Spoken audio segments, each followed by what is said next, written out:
Okay. All right. I think we are now live on Facebook, Twitter, and all our different and all the different spaces that we have online. I've also left some links in the chat box, and my colleague will leave some more, so you can follow us on social media and follow our work. So let's just jump right into today. First of all, please let us know your name, where you're watching from in the comment section. We'd really love to know where you're viewing this from. It's always exciting to see that there's so many young people from all over the continent joining us. So please let us know. Let's connect in the comment section as well. Yeah, it's just a great place for us to get to know you. And also please know that it's a very open space. So whatever questions or comments you have, please feel free to leave them in there. But we will also have a short segment at the very end of our program where you can ask your questions directly or make your comments. So let me jump right in with some introductions from our very special guests today. We have some wonderful young women, African young women in the science space who are joining us for this conversation on inclusivity in the tech space, on the future of young women in science. So let me just, first of all, let them introduce themselves before we dive into our topic. Let me start with you, Joan. Karibu, welcome to our space. Please tell us who you are, what you do, all of those good things. Hi, Fiona. Hi, Fiona. I almost called you Kemi because no, everyone calls me Kemi. Don't worry. Okay, guys, this is not great. Awesome stuff. Well, such a pleasure to be here. Thank you so much for inviting me. My name is Joan Nkiriki. I am currently a doctoral candidate at Carnegie Mellon University in Pittsburgh, Pennsylvania, which is in the US. I'm doing a PhD in engineering and public policy. And basically my research looks at how can we think of pathways for equitable and sustainable energy access for everyone and development for all? And I would just kind of say, I guess we're going to dive in more into intros later, maybe, but I just want to say that I think I'm here because I represent a segment of, women in engineering, STEM, so science, technology, engineering, and math. And so I can speak from like my own experience and what that has looked like, and as well as how hopeful I am for the next generation in tech. So really, really psyched and excited to be here. Thank you. Thank you so much. I'm really, really glad that also we were able to reach you. Like, I think it's one of those things where you see yourself as a normal person, but us, we're like, wow, look at you, pursuing a PhD at your small age. Wow.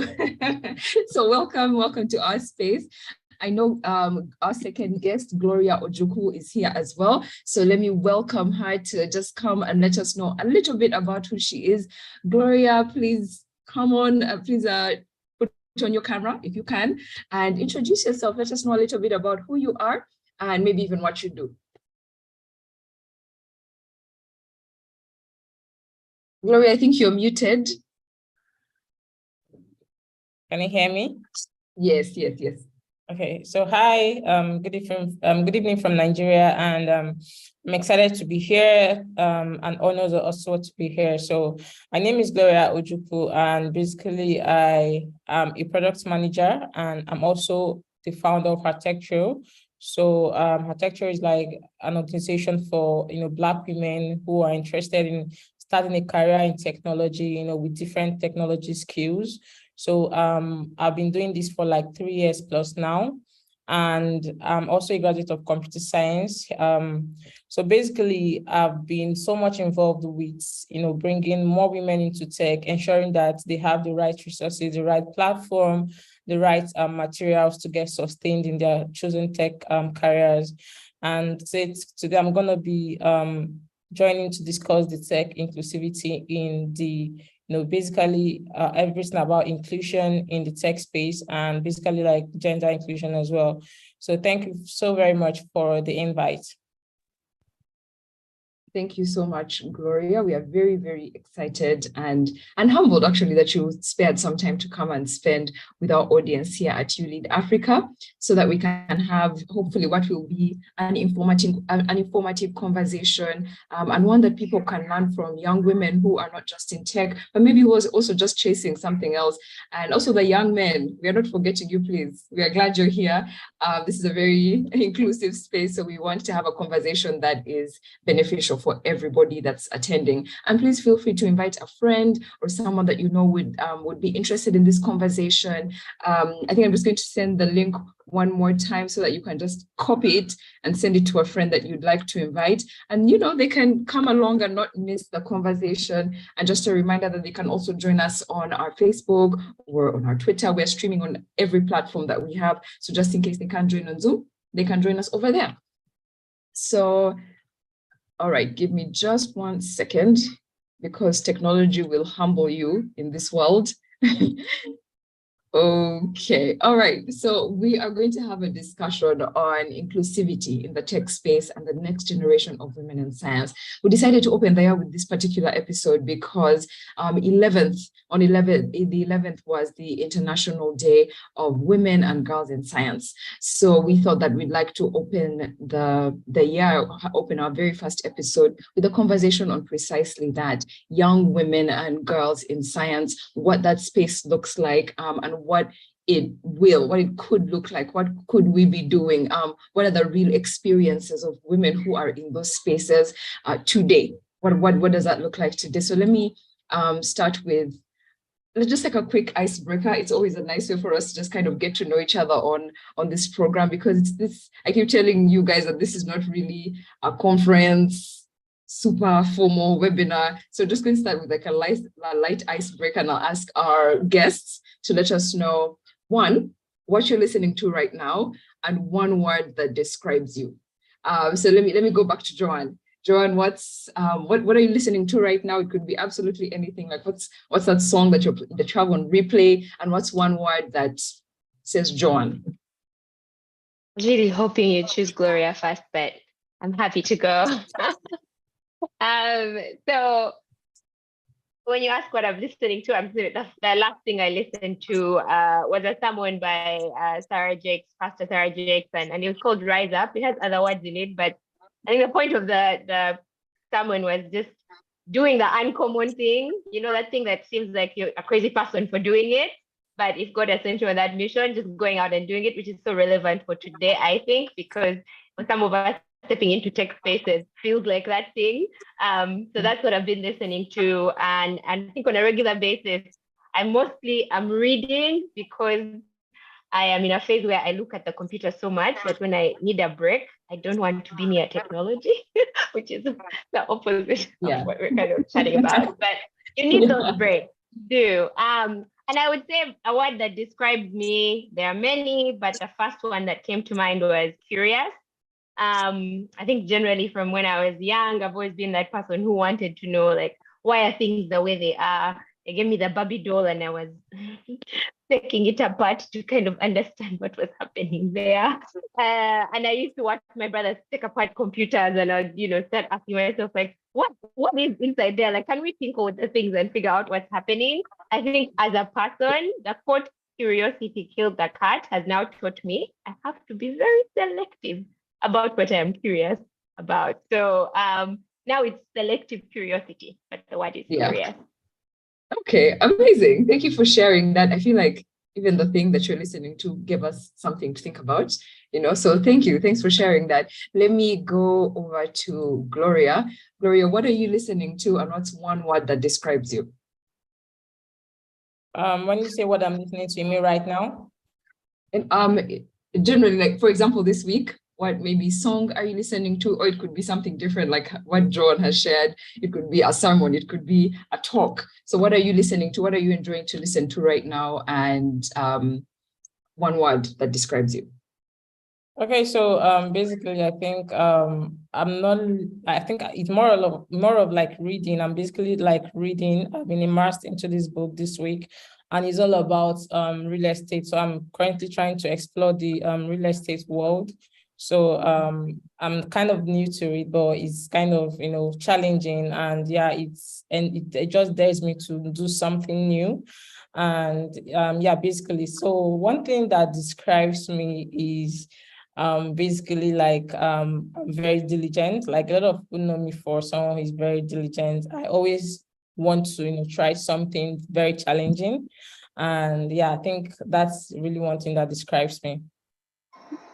Okay, thank you so much. I think we are definitely hosting the right people, because even the things you're listening to are giving me other things to think about. So I hope we're taking notes. I hope we're taking notes, guys.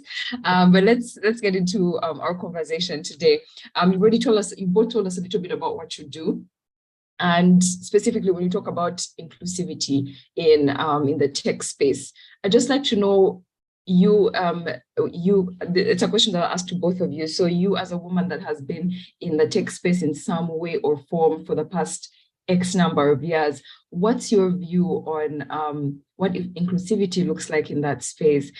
Do you feel like it's growing? Like, do you feel like that's an area where we are trying, specifically for Black women? Because the majority of our audience is African, and we want to really figure out, what does that space look like for the Black woman, for the young Black girl who's looking into getting there. So what does inclusivity look like? This is like an open question. It could be, you could have a view on, what the numbers are looking like. Are those growing in your own space specifically? Even if it's not numbers, would you say it's welcoming? Is it a space where young women are being encouraged to be part of it? So yeah, let me just go back and forth. So let me go to you, Joan. What's your view on inclusivity in the tech space for Black women? So yeah, I really thought long and hard about this since you kind of invited me into this, so that I don't go on and on, because there's so much to say in that regard. But I'll just speak from like personal experience, right? Which is, kind of starting out from like primary school, we're all in the science classes together, right? And if you think about this like a pipeline, where for me now, I think, it's kind of been primary and then secondary and then high school. And again, I came back to uni, and then I did uni again like 3 times.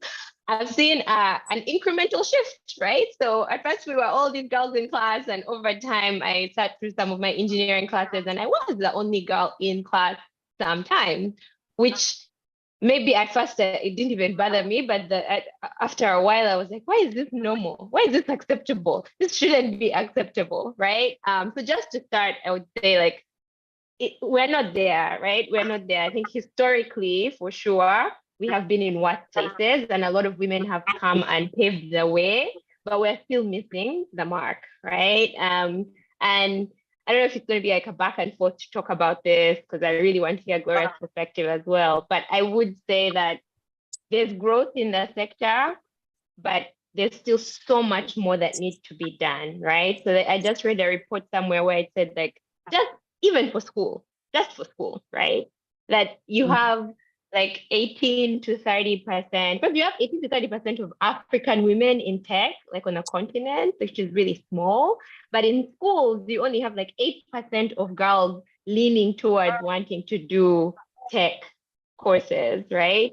And the reason why is it's hard to associate technology with being a girl when you grew up, maybe for the most part, you've seen ads where the person in the ad was a guy, the technology, or the person teaching the class was a guy. And so you start to associate technology more with men, and maybe other professions are far away from you. So I'll stop there. I just say that good progress has been done and we appreciate it, but there's still so much left to do.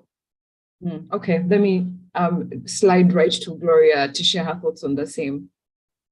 Okay, so I'm going to start from like years back when I was starting out in tech.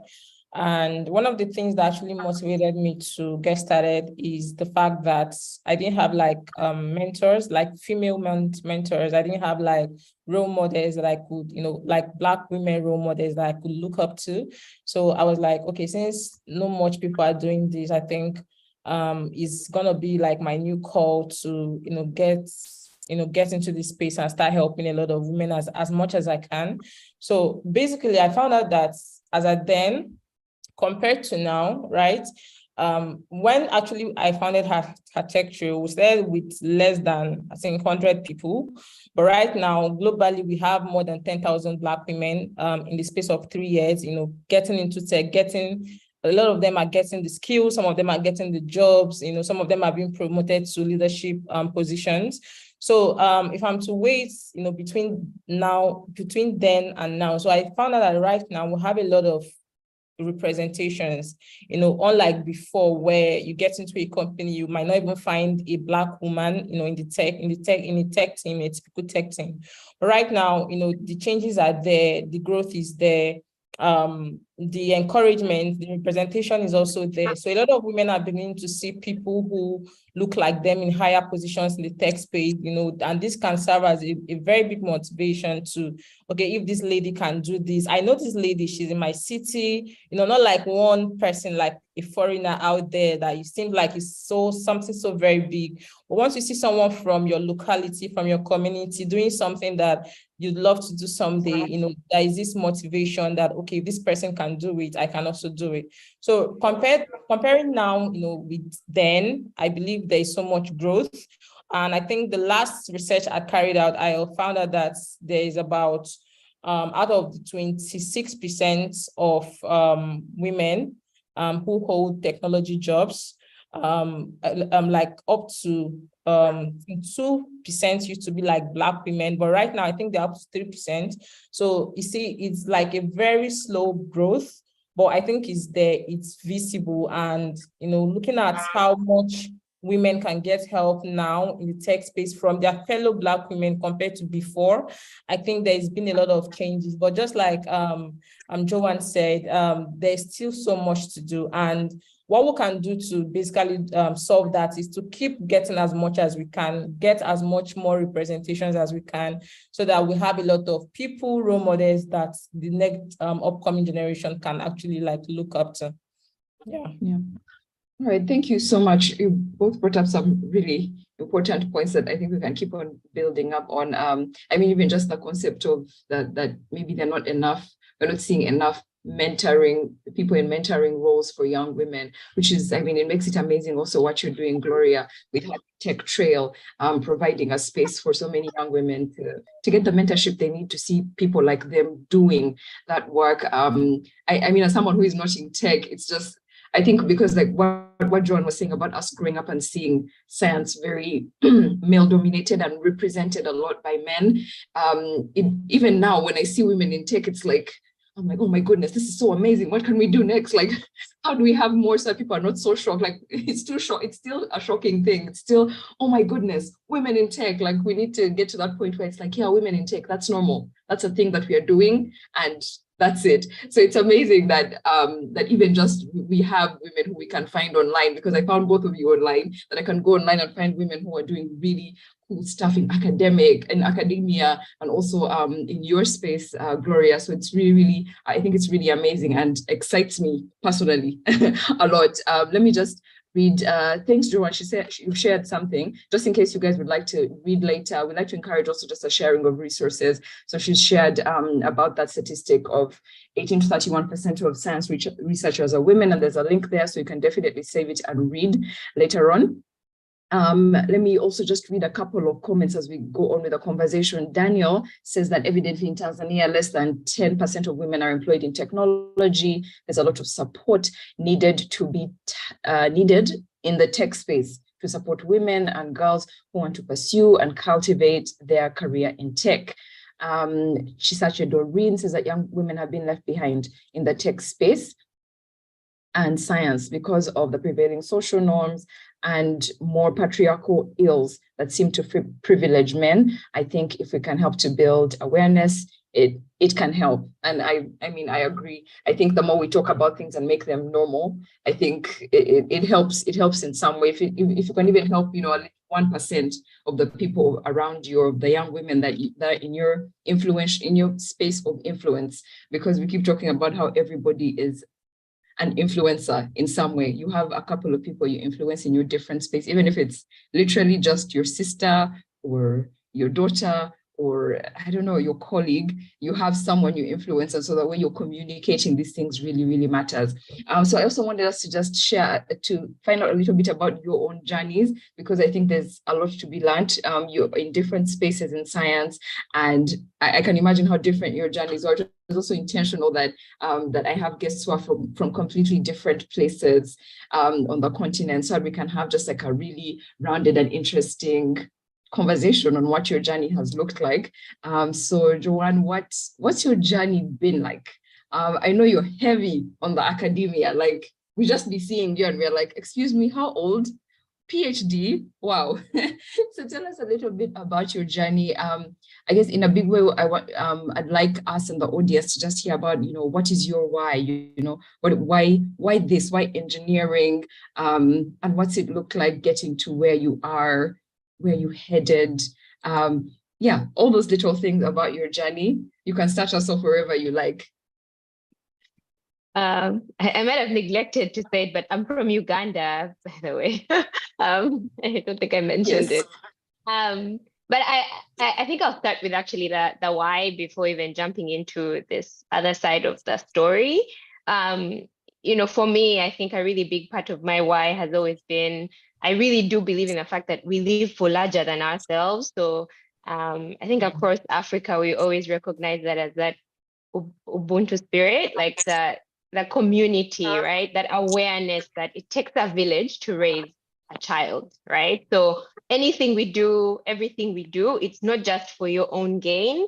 You have to always, I personally think I have to always be thinking about, I am here because so many others have done so much to allow for me to have these opportunities. So what can I do to play it forward, right?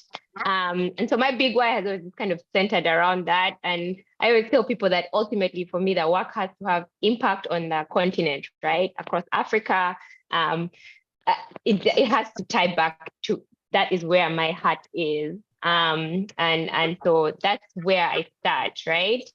And how I even got to that place where I really deeply wanted that was my journey was really one of those, when you talk about inclusivity for me looks like so many different things, but today we're specifically talking about women in tech, right? I recognize that in spaces, I'm a minority by being a woman. Other times I'm a minority by being an international student. Other times I'm a minority by being, Black. So this intersection of so many things. And then the question of, yeah, but why are you here? It's because, like Gloria said, those spaces are opening up.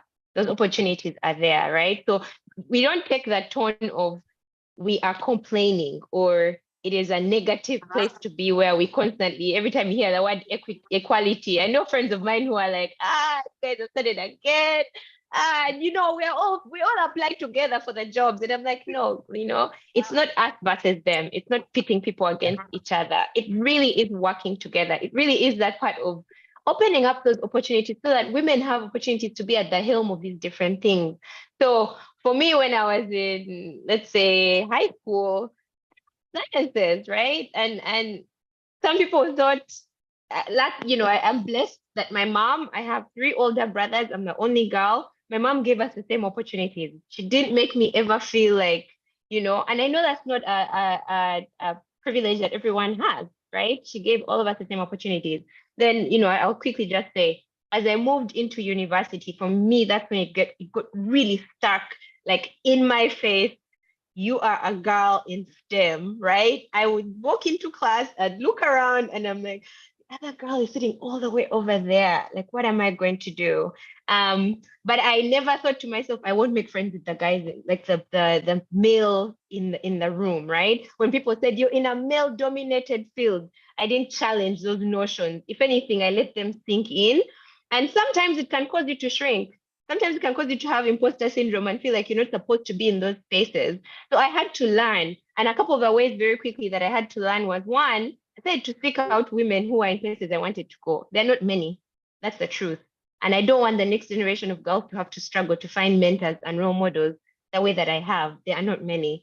And when I found them, I could understand some of them are overwhelmed. They can't take on everyone. There's not many, right? So the point is, what am I trying to say? My journey has really been a place of, sometimes I would feel like I'm out of place in this STEM, technology space. And then I would snap back and say, no, that's not right. What was past? The past cultural perceptions, those past social norms, that was what was not right, right? You stepping into this place and thriving in engineering and being able to give energy access, do research that contributes to energy access, because women are disproportionately impacted by lack of energy. You realizing that you're not the only one, Joanne.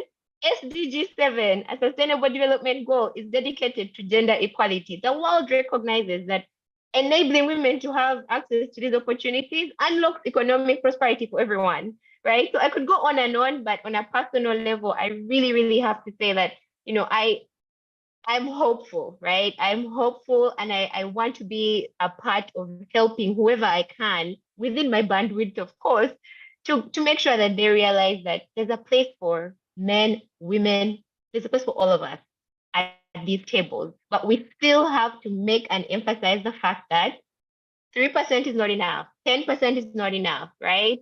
Is it a percentage that, oh, when we are 50% in the room, then it's okay?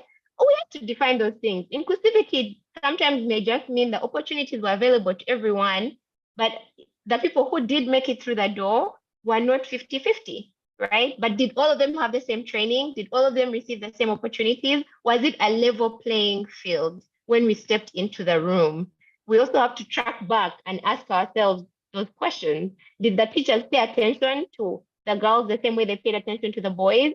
I sat in classes sometimes where I had a professor who was uncomfortable with females. I literally had a professor like that. He told me I had to sit like away from him, like during office hours. Like his culture doesn't allow, and I respect his culture. But listen, your relationship with the male student is giving them more access to information, knowledge, and opportunities, and it's denying me that. I should be able to speak out when I feel that I am in those spaces, and I should know where I can go to get support. So places like what Gloria is doing, creating those kind of spaces, we need more of those. Thank you so much. Oh, I have so many things. Okay.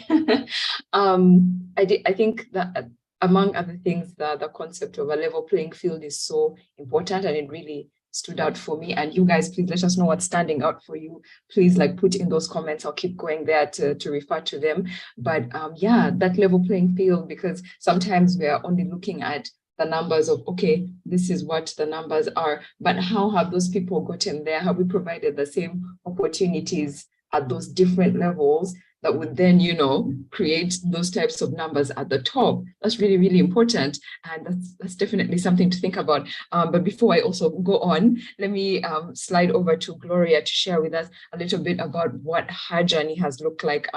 Gloria, please share with us a little bit about what your journey to where you are right now has looked like, some of the wins and the difficulties of being a woman doing what you're doing, a Black woman doing what you're doing. Okay, so thank you very much. So basically, starting out, I wouldn't say it was smooth. I think the right word would be, it was very daring and it was very challenging.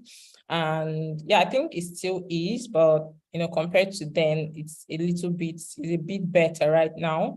And looking back then, you'd basically know that as at 10, 11 years ago, you would know that, okay, then I used to look up to some women who were at the top, not actually specifically in the inclusion space or even in the tech space, but generally women who do amazing things.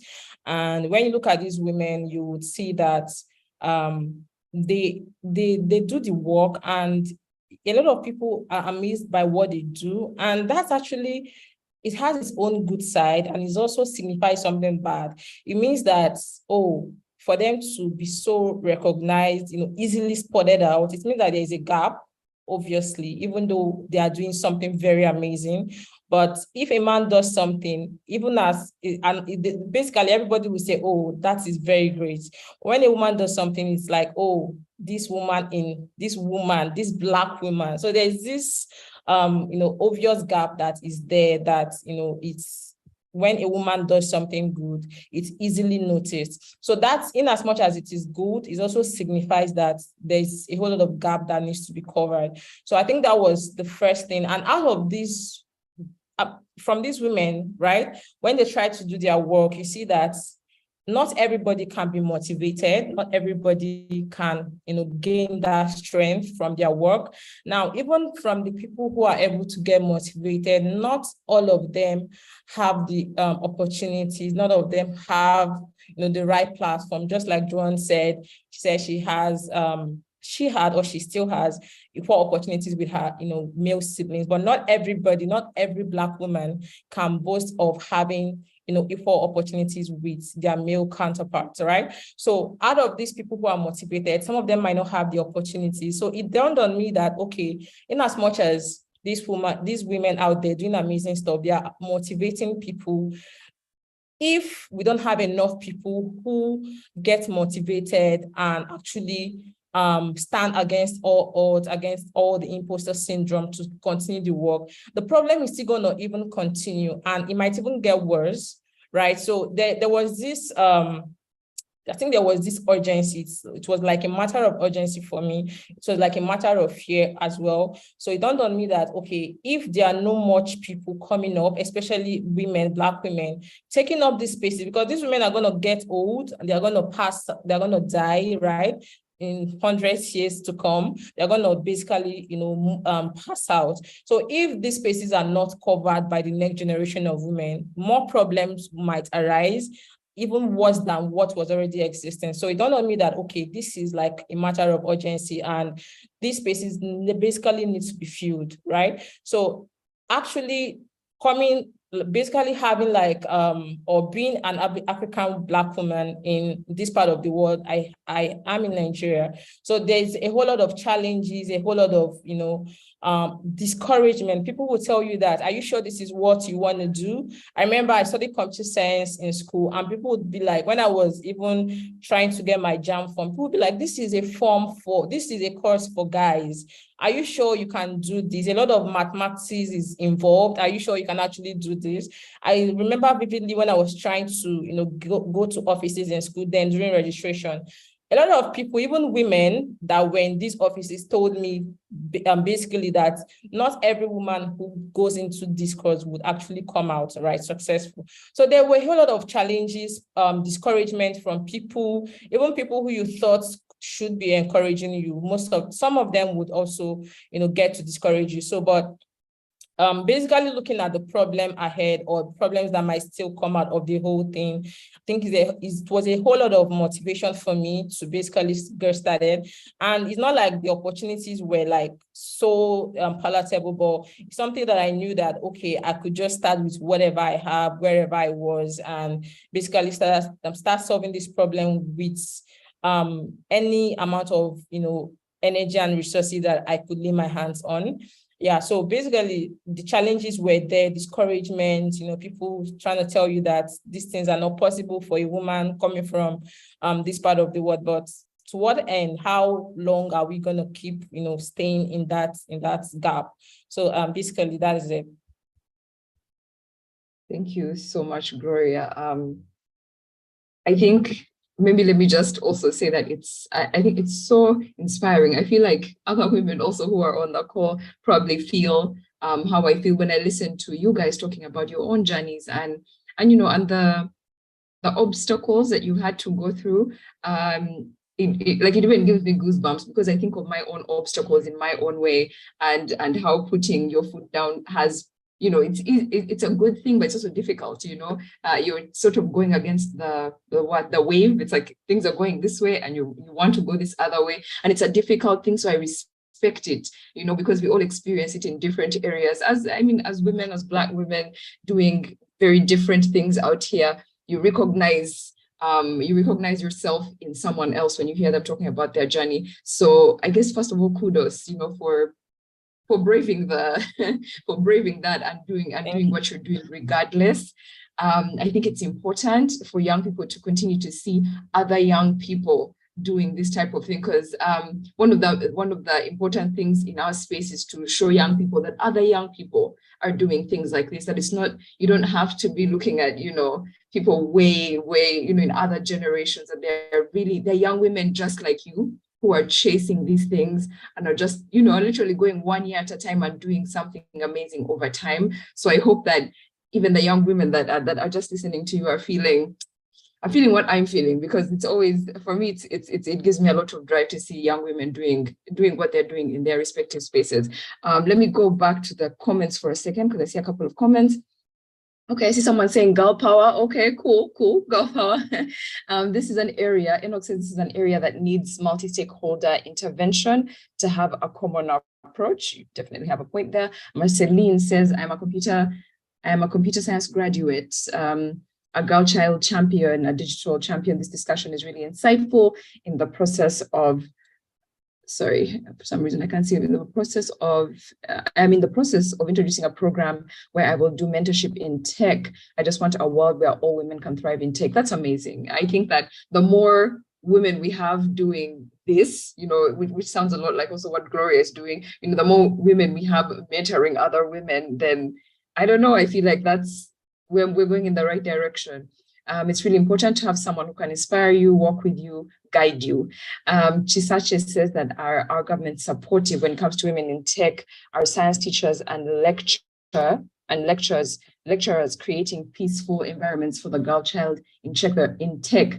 There are so many, excuse me, there are so many questions and less answers, which, sorry, reminds me of what Joanne was saying about, being in those classrooms that are predominantly men and, not necessarily having a level playing field. Maybe you're not getting the same type of support like your male counterparts. Things like that are, it's something we can't not talk about, because ultimately the playing field cannot be level if we don't have that happening. She also says that can we come up with tech movements and coalitions for young women that will advocate for more opportunities for women in tech and science? We can basically start from school so young girls are empowered in STEM. Amazing. That's what we hope for. Even in spaces like this, we hope that you're seeing people doing what Joanne is doing, what Gloria is doing, and you're inspired to start your own version of it, because we need versions of that happening everywhere. The more it's happening, the more we're normalizing it, the more that we are encouraging young women, the more we are creating spaces for young women to feel included and also enabled. We are providing the same capacity that we are providing for our male counterparts in the space of science specifically. So I saw a hand up, although it's disappeared, but you can, if you could just hold it, you can keep it up, and then we'll give you a chance at the very tail end of the program. We'll have a little Q&A, and you can just come on. If you have a comment, share it. If you have a question, you can share it as well, and we can do that. We'll have like 10 minutes at the very end, so you can hold that hand. Don't leave. We haven't forgotten you or not seen you. So let me move forward to one of our last questions. So Joanne and Gloria, let's talk a little bit about what the future looks like. I know you both already hinted a little bit about that. So let's talk about it, in earnest. The future generation of women in science, do they have a space? How do you feel about, are we creating a space that is embracing them more? And what kind of things do you feel like we need to be doing? And when I say we, I don't just mean we people, although that's important because we all have our part to play, but also are there systematic changes that maybe you feel need to be made so that young women can thrive better in science, generally in science spaces?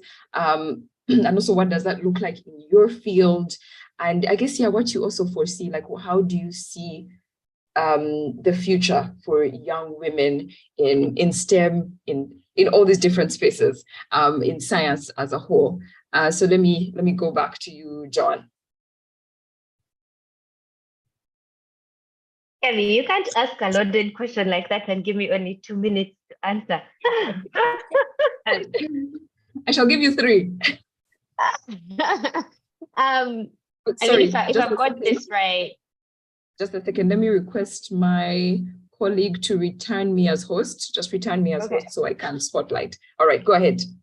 Yeah, so I was saying that just to understand like very clearly, it's a question of what does the future look like for women what does the current situation look like for women in our field?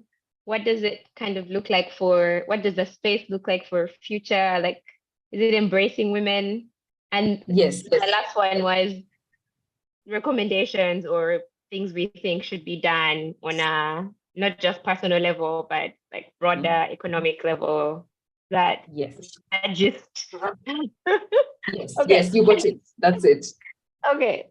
So the current situation, at least, okay, so I'm specifically in academia, right? And definitely we see that there's more women in sciences than there were previously, right? Now that's very vague.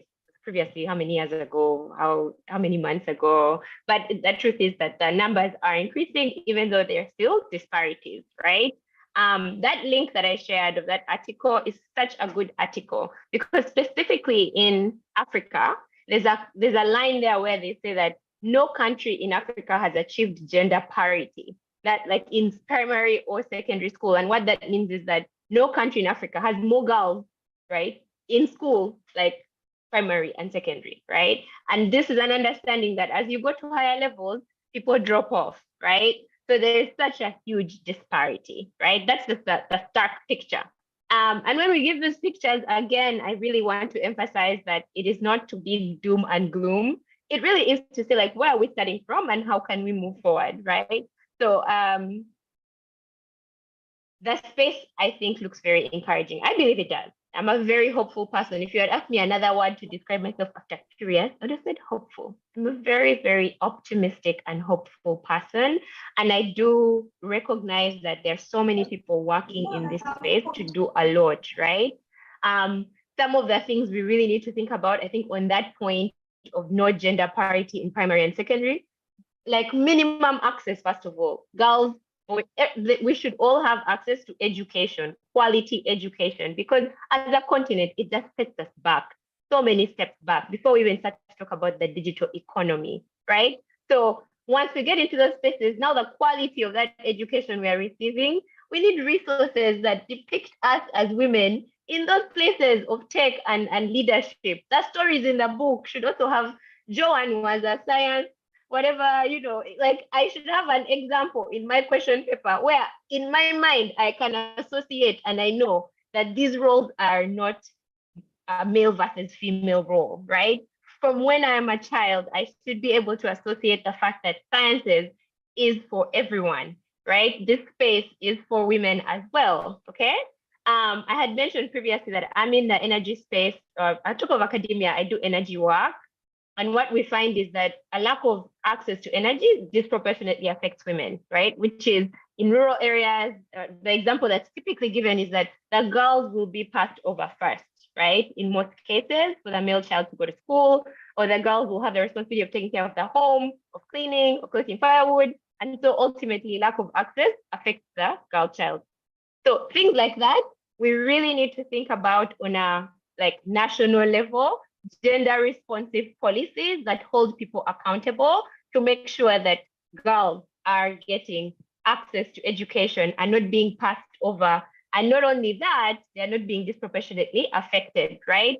Women will drive the digital economy, economic acceleration forward. It's not you know, this versus that. I really want to emphasize it is when we all have access, there is inclusivity. Inclusivity means there is diversity in these spaces. And so we are looking at things from different angles. We bring a unique perspective. A man cannot think like a woman, even though there are books out there that just think like a man. Yeah. And we just really need to challenge the status quo. And I would really like leave that off by saying, for me personally, I did my master's at Carnegie Mellon CMU Africa campus in Rwanda.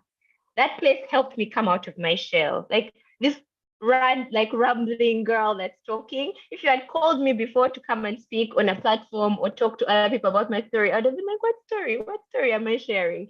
But it was an enabling environment. I found other women in STEM. We were all in different areas of like research that we were doing. We encouraged each other. The men, like the male students in the classroom were allies. Men, be allies to your female counterparts. They were allies. We worked together. I enjoyed the space.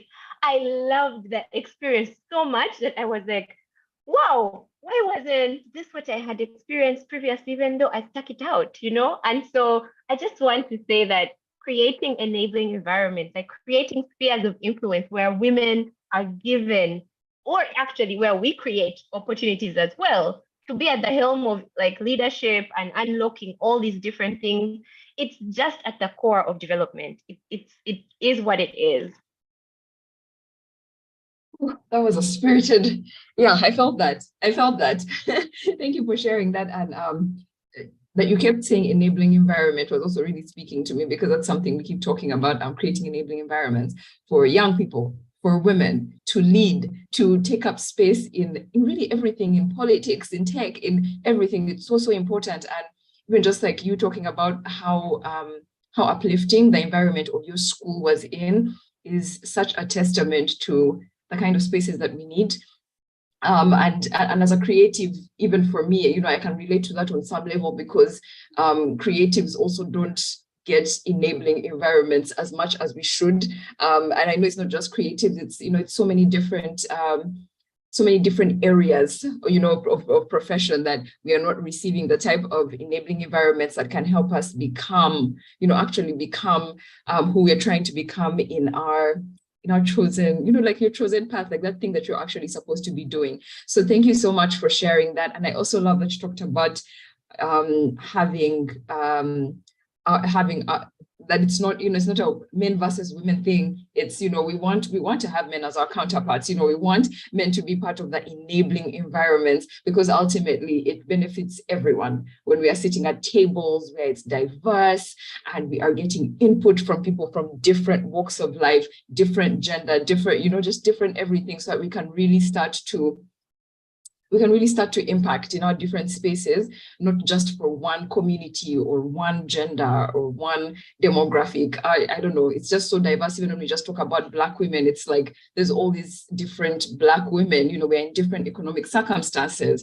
We are differently there are disabled young women. There's just so many areas that we are looking at, even when we say Black woman. So it's so important, the diversity, the enabling environments for all the diverse Black women there are is already like this wide thing. So beginning to work in that direction is so important. Let me slide over to Gloria. Same question. What are you seeing? How do you view the future of how do you view the future of young women in the tech space, specifically in your space? And what do you think we need to be doing better as individuals, as communities, as governments? Okay, so basically what happens in the future is going to be solely dependent on the work that we are doing now. And when I say we, I don't necessarily mean just the women. I'm talking about like everybody, in whatever level that you find yourself. I think there's this adage that says it takes, a nation to raise a child, or in this case, a woman. So basically, everybody's hands has to be on deck, both the woman, the man, and just like our host says, I think she said that it's for everyone's benefit, right? So when any woman who excels tomorrow in tech or in whatever, amazing thing that she's doing is going to be basically either your wife or your mom or your child or your grandmother or your mom. So basically it still affects you in one way or the other, right? And coming down to the family is like the smallest unit of the society, and they have a very huge role to play, by ensuring that, the girl child has like very much opportunities as much as they can, right? Or as much as they need. They should be able to have, enough opportunities, enough push, enough encouragement, right? Give equal opportunities, to the women as you give to your male children or your male family members, and that is gonna like serve a whole lot. And also looking at the business world, the economic world, a research by Forbes has proven that businesses who considered gender inclusion, did tremendously, like in their ROI. So it's not something that's, in as much as you're empowering, these women, they're also coming back to, help your company or your vision, strive. And basically, when these things are happening, it's not like, oh, it's a woman that is benefiting. Of course, she's going to benefit, but it also benefits, I'm going to use software. I'm in software, in the industry. So I'm going to use software as a case study here. So software is, imagine you're building an app and you're excluding, women. And these are people that make up 50% of the world population. So it's going to tell, indirectly or directly in your solution. So basically, you need to basically include these people. So companies, organizations who have, worked towards gender inclusion in their companies have, seen the results, they've seen the ROI on the long run. So basically, looking at the future is something that is very, there. Like if you invest into inclusion, into gender inclusion, you're going to get the ROI because these people have their own perspective, they have their own experiences, and they're going to bring all this into building your solution, into making your vision strive and come to pass. So also, other people like businesses can also, come into place, come together to, bring in resources. You mustn't necessarily, for example, employ a woman in tech before you're helping. There are so many ways. If you have a technology hub, you can, give out your space. You can welcome women into your space to come use the resources. There are a lot of women out there who are interested in learning technological skills, but they do not have access to little things like data, subscription data, laptops, internet and all of that. So you can open up your space. These people can come in, use the resources. And at the same time, you're also getting, some kind of ROI. So it's like a win-win for everybody. So the family, the businesses, everybody comes into play. So I think answering your question is going to be so much dependent on the work we are doing now, and everybody is involved, everybody, family, business, and whatever. Yeah. Thank you so much, Gloria. I think something that I've noticed that you have in common, you and Joanne, is that you both, because you both like specified like just like research, and you've quoted like very specific statistics and stuff, and that's something that I always see with guests who are really into what they're talking to, who are really invested in what they're talking to. And I think it's something I continue to learn from, because there's only so much change we can impact if we're not informed. It's important that if we are trying to make changes, if we are trying to impact these different spaces, that we are informed. Do you know what the space looks like? If you're trying to also create a space for mentorship, or you are, whatever work you're doing, whatever field you're in, it's really important to have numbers, be able to convince the people that you're talking to that I know what I'm talking about. This is what it is, and this is what needs to be done because I know. So it's just, that's just like a side thing. But thank you for sharing that. We're big believers in everybody doing their 1%. So even as individuals, thank you for just sharing about, the family, the community. Everybody has a part to play in their little spheres of influence or in their big spheres of influence to create more enabling environments, more enabling spaces. So I do want us to just switch and give the audience an opportunity to, if you would like to comment or you'd like to ask a question, this is the moment. Please put up your hand if you have something that you'd like to share with us. There are a couple of comments. Let me go through that as hopefully a hand or two comes up. Please don't be shy.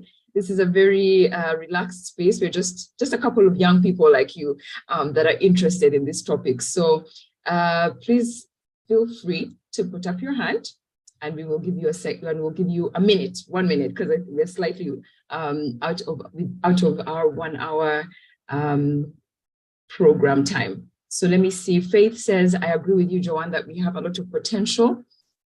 Women out here who are ready to take up spaces, but they lack opportunities. We hope that gets better. I love your presentation, guys. Thank you, guys. Alex says that the number of women in science and technical profession, a case in Kenya, has been seen to increase steadily. Excuse me, raising hope of bridging the gender gap in a segment skewed in favor of men. Good progress has been evidenced by the number of female students being enrolled in universities. However, as a person, I think more needs to be done to expose women to opportunities in STEM. I don't want to talk about the employment environment because, of course, employers need to stop being gender discriminative and ensure that they support women in tech. Africa has powerful and skilled women whom we can use to take Africa to the next level. I believe in this. All right. Thanks, guys. Thank you for sharing your thoughts. I don't see any hands.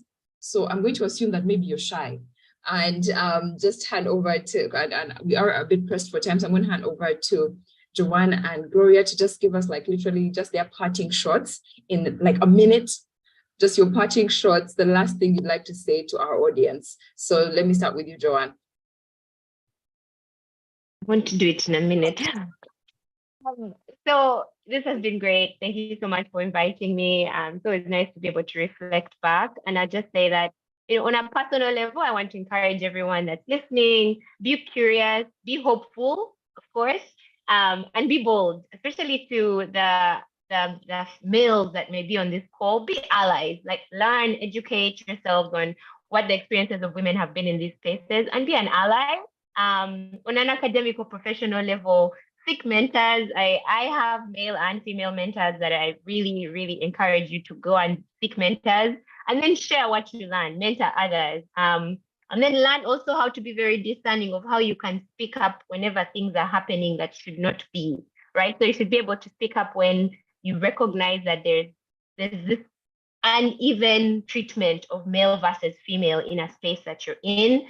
And of course, on a national level, because we touched a little bit on this, we need gender responsive policies. And really, I believe women will drive the digital economy forward. And they're a very big part of unlocking our accelerated economic growth. So guys, let's challenge the status quo. Thank you. Challenge the status quo. That's a nice note to end on. Let me go over to Gloria. Please share with us your parting shots. Okay, so firstly, I'm going to be talking to the women. So basically what I would say is start with whatever you have, just start. I know there's a whole lot of challenges out there, lack of resources, lack of encouragement, but just start as much as you can. Start, because if I were to be a man, I would basically support the woman who is doing something, right? If I were to be organizations, I would support the woman that I see who is doing something. So in as much as we are looking out for support, we are looking out for, the right platform for growth. I think the first thing to do is to start, right? For example, I know people who started out coding with their phones. In as much as it is not the best tool out there to use for programming, but this is what they have and they started, and it makes your story more interesting. When you start, against all odds, when you get to tell your story, it's more motivating that, in as much as you didn't have this, you still started, right? So I think, you should start. And one thing I would also say again is, in as much as we are trying to, raise these statistics, to grow the representation of women in tech, to grow, and in science, in STEM generally, nobody, no organization, no platform would help you just because you're a woman, right? None of them would do that just because you're a woman. There are a lot of women out there, but what are you doing? That's the question. So basically, I'll ask you to start doing something, and from there, you're gonna see like a lot of resources, a lot of opportunities are going to start coming your way. The imposter syndrome would definitely be there, the discouragement and everything, but yeah, just that. Thank you.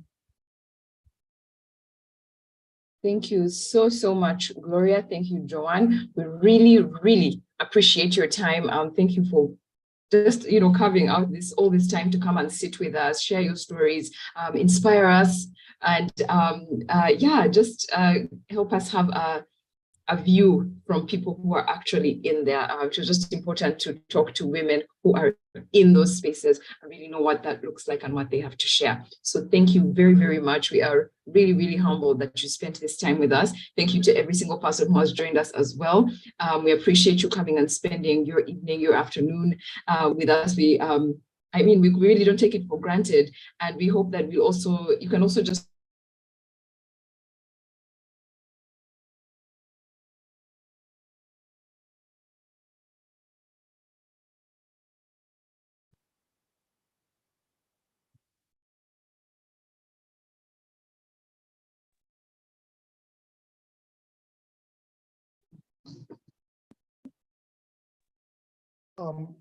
Kemi, you seem to be muted.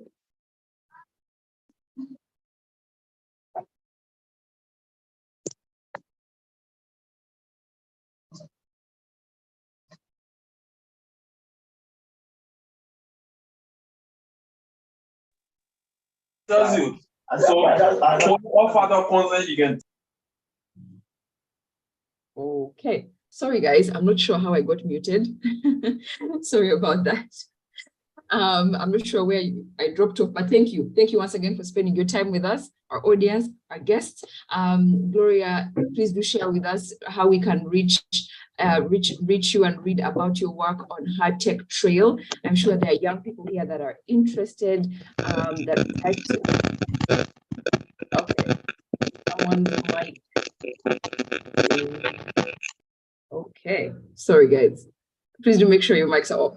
But yeah, please do share with us your resources so we can connect with you and find out more about what you do. I'm definitely going to keep in contact with both you ladies because there's so much stuff I feel like we could benefit from you and that also we could share with you in terms of our audience. And so I will definitely still be in your emails, disturbing you every now and then so that we can figure out what we can do more and collaborate together in the rest of the year. So yeah, we're going to close on that note, people. Thank you once again very, very much for spending your time with us. And please do plug in. We're here every Thursday. We're not always on Zoom. Every now and then we'll be on Twitter Spaces or we'll be on Instagram because we just want to be able to reach everyone in their different, digital spaces of comfort because not everybody is a Zoom person. So please do keep plugged in. If you'd like to join our communities, I don't know if my colleague is still here. I believe we have a link for our WhatsApp community. I think I may have lost my colleague here. Okay, just let me follow us on Twitter and I shall share the link to our WhatsApp community so that you can join and just keep plugged in on everything we're doing.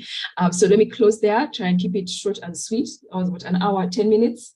That's the sweet spot. So take care, everybody, and have a wonderful evening. And karibu for next time, as we say in East Africa, welcome to next time, yeah? Because you're coming back, right? This is not a once in a while thing. Thank you once again, and bye-bye. Bye. Bye. Bye. Bye. Bye. Thank you. Bye.